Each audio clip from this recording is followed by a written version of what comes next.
بسم اللہ الرحمن الرحیم۔ سورہ نمبر 30 سورہ الروم۔ تاریخی پس منظر۔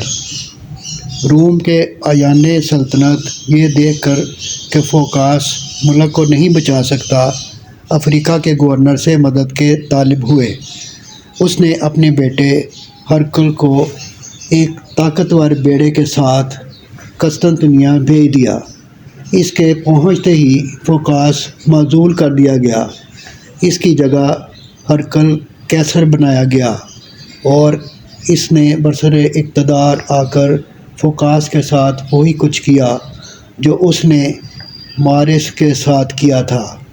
یہ 610 عیسوی کا واقعہ ہے اور یہ وہی سال ہے جس میں نبی کریم صلی اللہ علیہ وآلہ وسلم اللہ تعالیٰ کی طرف سے منصب نبوت پر سرفراز ہوئے۔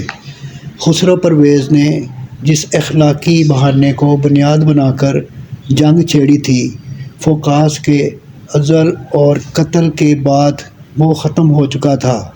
اگر واقعی اس کی جنگ کا مقصد غاصب فوکاس سے اس کے ظلم کا بدلہ لینا ہوتا تو اس کے مارے جانے پر اسے نئے قیصر سے صلح کر لینی چاہیے تھی، مگر اس نے پھر بھی جنگ جاری رکھی اور اب اس جنگ کو اس نے مجوسیت اور مسیحیت کی مذہبی جنگ کا رنگ دے دیا۔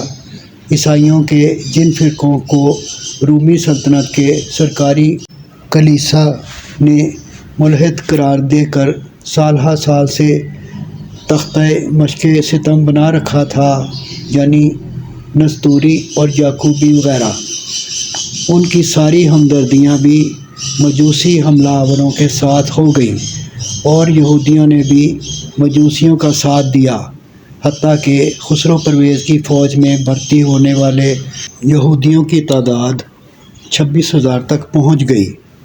ہرقل آ کر اس سیلاب کو نہ روک سکا۔ تخت نشین ہوتے ہی پہلی اطلاع جو اسے مشرق سے ملی وہ انطاکیہ پر ایرانی قبضے کی تھی۔ اس کے بعد 613 عیسوی میں دمشق فتح ہوا، پھر 614 عیسوی میں بیت المقدس پر قبضہ کر کے ایرانیوں نے مسیحی دنیا پر قیامت ڈھا دی۔ 90,000 عیسائی اس شہر میں قتل کیے گئے۔ ان کا سب سے زیادہ مقدس کلیسا کنیستل-قیامہ برباد کر دیا گیا۔ اصلی صلیب، جس کے متعلق عیسائیوں کا عقیدہ تھا کہ اسی پر مسیح نے جان دی تھی، مجوسیوں نے چھین کر مدائن پہنچا دی۔